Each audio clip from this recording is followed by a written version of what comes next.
It was quite windy over Sunday afternoon, but at least the drier air filled back in as we had the storms push through the area during the overnight hours Saturday. Now we open up the windows and just enjoy a beautiful stretch of days ahead with temperatures that are going to be mild in the afternoons, comfortably cool at nights, low humidity, and only into the low 80s by the afternoon. That's 10 on the weather meter in my book, and Chief Meteorologist Mike Burrish as well. And it looks like all of this week is going to be that lovely as well.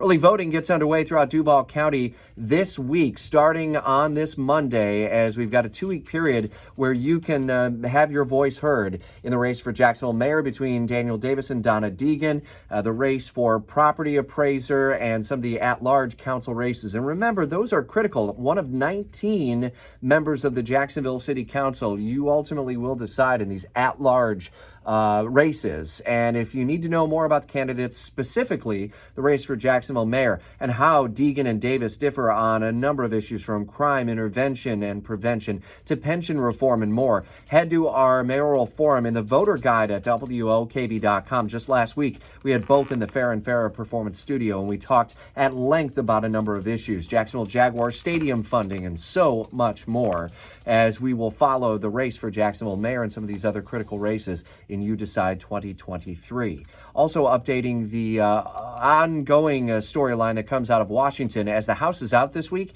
The Senate Democrats and President Biden have the next if you will, chapter in the ongoing fight over the debt ceiling and whether or not they may want to ultimately raise the debt ceiling amid cuts in spending, which is what House Republicans just muscled through last week. We'll update that story for you as the days approach. And these are the closing days of the legislative session in Tallahassee as well. Be with us for continuing coverage of these and other stories throughout the day and the week ahead on 104.5 WOKV. And make sure you download the WOKV app.